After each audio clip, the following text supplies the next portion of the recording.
It's Naija, back with another video. Yeah, healthy relationships, part 3. Is it part 3 or part 4? Oh, part 4. I keep forgetting you did the first one by yourself. Yeah. And this one is on money, money, money, money. Yeah. And you want to start off or you want me? You start off. Alright. This one's about money in a relationship, and I would say with me, I always try to give my wife a little more. Like, just with recently, I think about it was last year or whatever. We always do our thing that we'll save change and stuff. And I wanted the Samsung Galaxy, the latest one that was out. And then once again, relating to the heart. Any video you see me, and I'm gonna be talking about the heart. I was like, yo, do I really want this? Like, do I want to pay $800 for this phone? Now, I remind you, the change is nothing with us. How we save that. We always been saving. Change is nothing. So we had like $1,200, whatever, when we cashed it in. Right. I gave it to my wife. Ow. Yeah, I gave it to her. It's like, yeah. So I gave her the $1,200, and I was like, yo, I ain't getting the Samsung. Listen, I ain't paying $800 for no phone. That ain't making me no money. And I really thought about it. And like I said, saving that, like how we got into, this method of saving like that, it's really nothing. It's kind of like saving pennies, which we be saving dollars, tens, 20, so it's really nothing. Now, like, if for me to go and take like my check that I work for, that'll be harder. So with the change, it was nothing. But even with that, like, even if I won the lotto, I still wouldn't want to get a Samsung or iPhone, because I got an iPhone already, and I'm like, I don't even know why I got this phone whatsoever. But anyway, that's just one little thing. Like I said, like I gave her the money, and even like when we do our income tax and stuff, I always tell her, yo, you could claim both of the kids. Just let me claim one. And even if she came to me like she had to do some type of business, so I need to claim all the kids, I'd be like, go ahead. As long as I got a little money in my pocket, it don't really take too much to make me happy with whoever and stuff. My wife, as long as she feeding me, she know I'm good and stuff. I ain't running about none of all that. But we notice a lot of people, money plays a big part. A big part in relationships. So what my husband is saying, those are examples of what we do. You have to come to an agreement when you're in a relationship when it comes to finances. Because I feel like finances is like up there on the things that break up relationships, because you guys don't sit down and talk to each other about finances, and then you get selfish about money. The thing about money is that it can be earned again. Okay, so to let that break you guys up, it's telling you something about your relationship. Like, a lot of people, we have friends that they have situations in their relationship where when it comes to income tax season, it's like, okay, who's going to claim the kids? Because you guys want to kind of do selfish things with the money. And it's, I'm not judging you on whatever it is you want to do with the money. You do with the money. But what I'm saying is, come to an agreement and say, what is going to benefit our family? When this money comes every year, okay, how are we going to benefit our family? Not, oh, I want those Jordans, or me, but really, like when we come to agreement about the income tax and like who claims what kids, we don't go behind each other's back and go run and claim no kids or anything like that. We come to agreement and say, this is what we're going to do with the money. Like, if I wanted to do something personally, like the last time I wanted to start a business, I needed really all of the money, right? Yeah. But I don't think I claimed all of the kids. But he gave me, he put his everything into helping me start my business. Okay, so it's about sitting down and really discussing what it is you guys gonna do with the money. Okay, don't be selfish. Even if there's something that you wanted to do, personally with the money, like I wanted to start my own business, talk to your significant other and let them know this is what you want to do with the money. Stop being all so deceitful, like you feel like you gotta sneak. You're in a relationship, come on, You know, you should be able to sit down and talk and have an intelligent conversation about finances. You know, and then when it comes to paying the bills, who's going to pay the bills? Okay, if you guys are both working, decide on who's going to pay the bills, or if y'all going to go half and half on the bills. You know, but just know that it's an agreement between the both of you. Come to a healthy agreement. That's so important. You know, how do you feel like? I mean, with my husband, like he's not like this person. He's a saver, and I'm more of an investor. So you would say that works out, but not really in the beginning, because I didn't understand. I felt like saving doesn't really get you nowhere, and then he felt like investing, you just kind of, what do you feel like about investing? Like, I felt like investing like in small. I was kind of scared with taking big leaps and stuff. Right. And so, but he got over that. Like, and how did you get over that? Like I said, like within the last year, I had to see what you see, and in order for me to do that, whatever, I had to start putting my heart in. So like that, I wanted to be an entrepreneur, and I wanted to take those leaps and stuff. So I had to put myself in the mind, and that's to show you like how much that I love her whatsoever. I had to lower myself down to see what she wanted to see. Well, I can't say lower myself down. I just had to put myself in her energy field and seeing what she did, put myself in her shoes, in her mind frame whatsoever.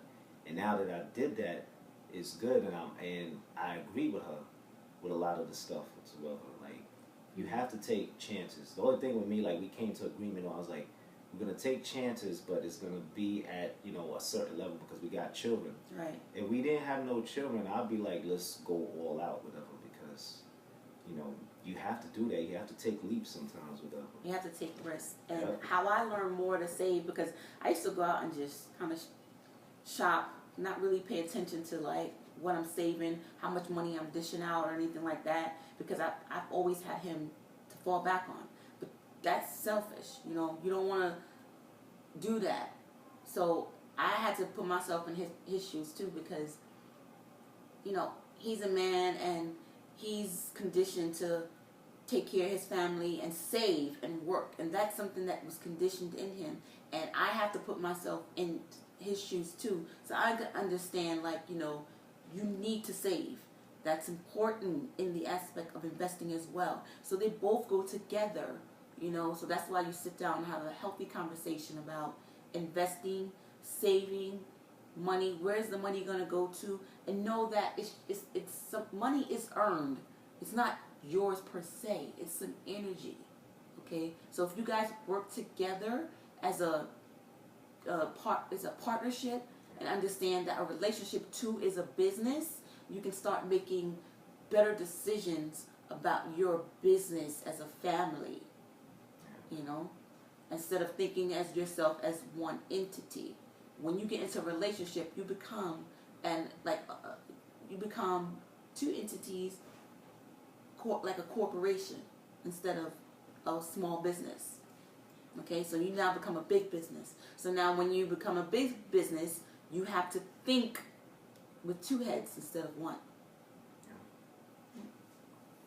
He's right, because he said, and like once again, it goes to the heart. Whatever, you can't lie how you feel in the heart. You know, your man might say he wants to do this, and you'll be like, okay, but deep down you'll be like, I'm not with that, whatever. Or I'll be like, my wife want to do this, and she'll tell me something, or you know, you might not say nothing, but deep down you'll be like, I don't want to do that. I'm not with that and stuff. And say it. Yeah, you have to talk to each other and let each other know that, you know, let the other one know, like, yo, I'm not with that.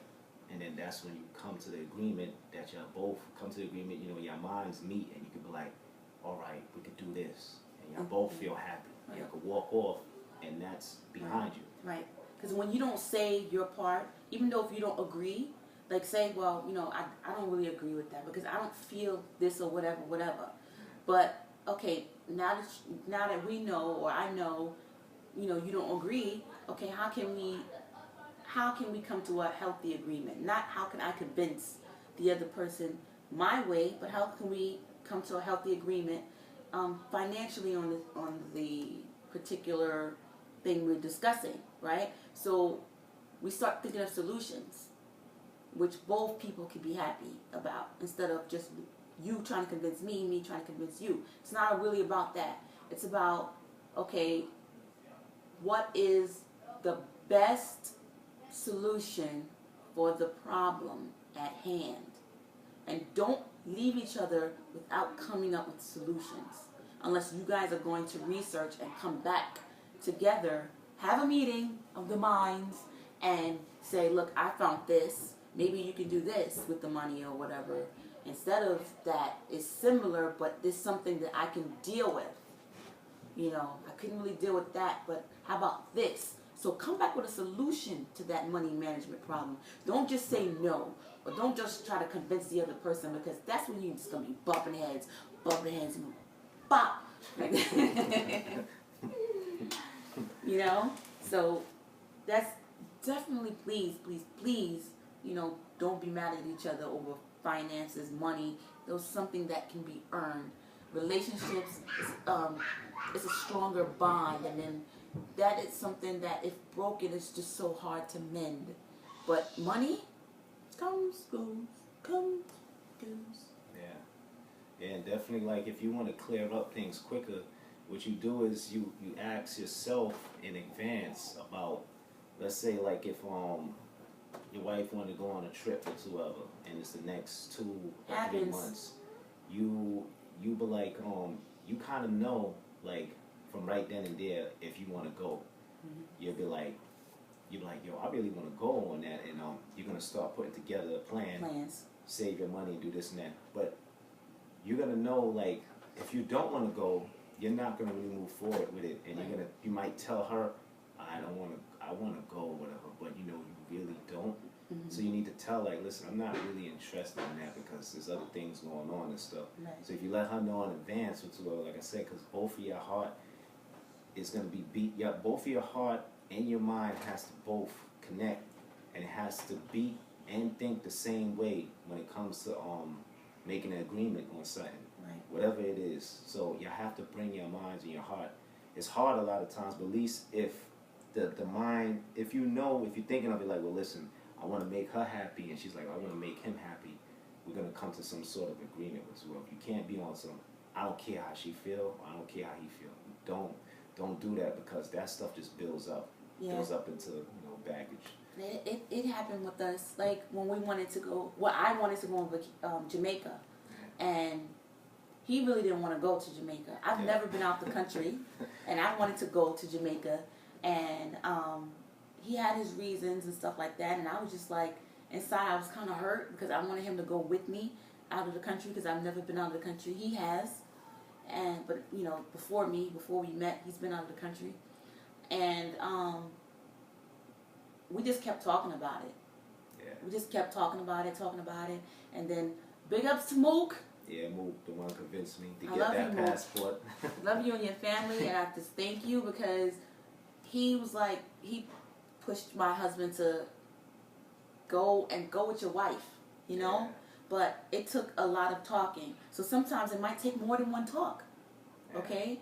So if you have to come back again and talk about how you feel, because you feel like it's still in your heart, come back and talk again. Because I think it might have been mostly finances, but keep talking until y'all resolved, because we want to go in. Ow, see our Jamaica video, all right? Yeah, we end up going to Jamaica, whatever, and like you said, sometimes like you need good people by you, what I'm saying? I got mad love for Mook. That's like my other brother right there. Yeah. And he sat me down. He's like, yo, you need to go there with your wife, man. Don't let your wife go out to Jamaica by herself, whatever. And he wasn't even on no, she might find another dude. He was like, come on now, whatsoever, man. He sat me down. We talked, and went on a trip to Jamaica, and I enjoyed it. We had so much fun. Had a great time with together. We got things in plan to go other places too. So my wife got a little chart or whatever where we going. I have a list. Yep. But I hope that helped you guys. I don't want to make it too long, because there's so much into finances and relationships, money, and problems. Don't make it that it's more money, more problems. Make it that it's more money, less problems, because you're communicating better. Yeah. All right. So if you have any questions for us that we can answer and tell you how we've come to a healthy agreement about it, comment below. Yeah. Share this with your family and friends. And most of all, we always want to wish you much health, much wealth, much success, much love, much happiness. To you.